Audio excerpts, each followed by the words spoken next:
Hello mga karusas, dito tayo uli ngayon sa kusina. Ito ang luto natin ngayon. Simpleng luto lang mga karusas. Ito ang luto natin, karne na sarsado. Kumbaga ang tawag dito sa Arabic is saluna. So ang ginawa ko dito, pinakuluan ko muna yung karne. Nilagay ko sa pressure cooker. Tapos paglambot niya, inalis ko siya sa tubig. Ginisa ko siya sa onion. Nilagyan ko ng kamatis at saka tomato paste at saka mga spices ayon sa gusto niyo na nabagay sa karne. Saka ito ang gulay na halo. May cauliflower, may Baguio beans, saka may upo pa, may talong. Bago ko nilagay ang talong mga karusas is niluluto ko muna ng half cook. Ito may patatas. Saka may zucchini.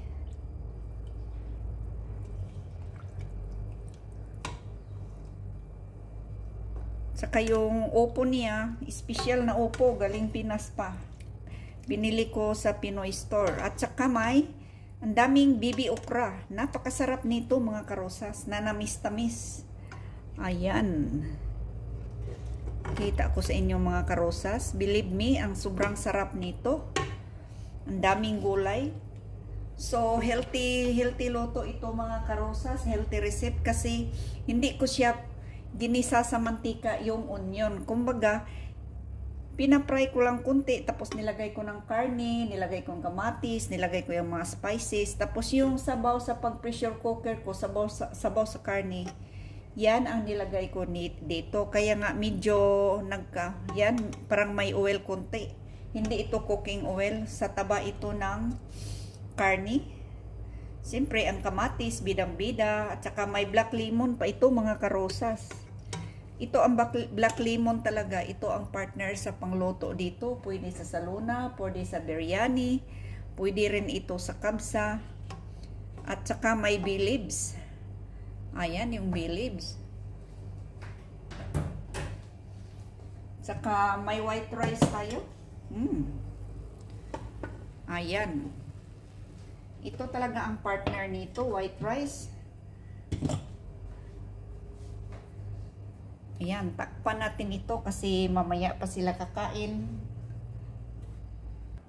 Ito may hinugasan ako na bagong order uli na gerger. Yung green leafy vegetables, pang salad. Saka may barber, yung Chinese vegetable yata ito. Hindi ko alam anong tawag dito sa English. Basta sa Arabic is barber. Parang Chinese plant yata ito, Chinese vegetable. Napakasarap nito, para siyang alugbati. Saka may cucumber na pang salad. Kunti lang nilagay ko dito, dalawa lang kasi niligpit ko na yung iba. At saka may Baguio beans ako dito mga karosas. Itong Baguio beans, malinis na ito. Bili ko rin ito sa online order kasama itong mga gulay kasi anytime pag gusto akong magluto, kukuha na lang ako, nilinis ko ito, tapos hinugasan, patuyuin. Pagkatapos, ilagay ko sa plastic, ilagay sa freezer para ready to cook na pag anytime. Ayun sa nabasa ko, ang sunflower seeds, marami itong health benefits. Maganda din ito sa katawan natin, sa health. Saka may peanuts, matabang. Kita ko pa sa inyo. May walnuts din dito mga karosas. Para sa amo ko ito, pero anytime, pwede ako kakain dito, walang bawal. At saka may mixed nuts. Mayroon pa dito mga karosas, nakalagay na sa lalagyan, halo-halo na para anytime maghingi ng amo ko, daritso kito ibigay. Partner ito sa tea. At saka, hindi nyo ba alam mga karosas, bumili sila ng moringa tea. Ayan. Nakatry na ako dito mga karosas. Ano talaga? Pure moringa. Ayan o. Moringa tea. Pure moringa ito mga karosas. Sinubukan ko, lasa talagang malunggay. Pure na pure talaga, walang halo, walang preservative.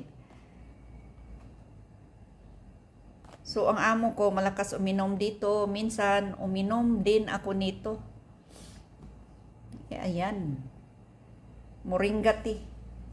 So, pag time na dadami ng malunggay, sabi ng amo ko, kukuha daw ako ng malunggay.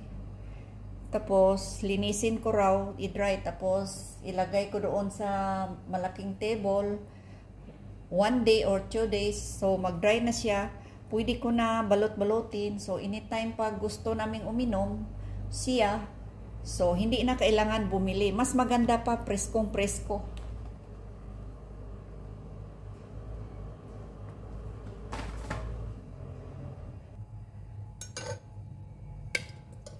May olives tayo dito mga karosas. Gustong-gusto ko rin ito. Ayan. Takpan natin. Ayay, nagmantika. Tsaka ipakita ko sa inyo ang slice cucumber pickles. Masarap ito sa sandwich, sa hamburger. So, chika tayo mga karosas. Habang naghugas ako ng gamit nila, ininuman ng kape. So, ang ginagamit ko dito sa kusina mga karosas, iba ang pangkuskus ko sa mga baso, iba rin ang sa mga plato. Ito pang mga baso lang, ito pang baso. Kasi pag ihalo ko, halimbawa pag kumain ka ng isda o karne, mangangamoy yung baso niya. So, kailangan ko ihiwalay. Ayan. Ganito ang buhay OFW. So, kailangan talaga hiwalay. Hindi mo pwede gamitin yung pangkuskus mo sa plato, gamitin mo rin sa baso kasi magalo-halo yung amoy. So, mas maganda ihiwalay. Ayan na.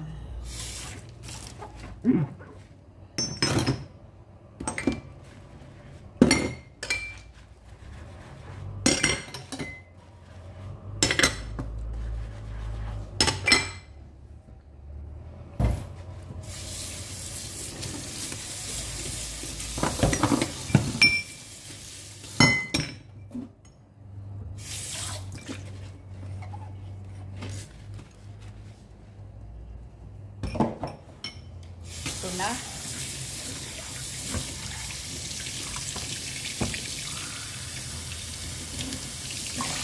Ganito lang ang trabaho namin mga OFW, araw-araw, paulit-ulit.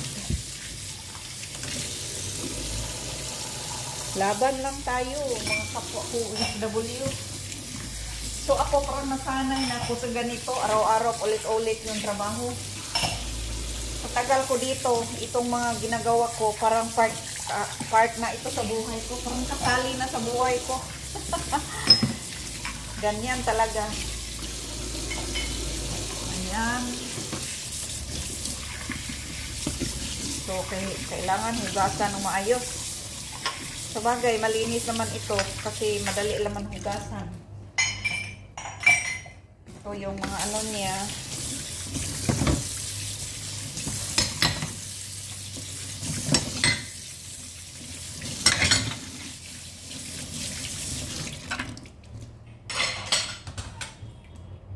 Tapos itong sa mga kutsara, hiwalay din ang pangkuskus. Kasama ito sa mga plato. Hindi pwede yung sa kutsara gamitin din sa may kuskus sa mga baso kasi mga moy. Halimbawa, yung ulam mo isda. Halimbawa, yung ulam mo karne. So, mga moy, didikit yung amoy sa baso pag isa lang ang kuskus natin. So, kailangan talaga hiwalay. Ayan.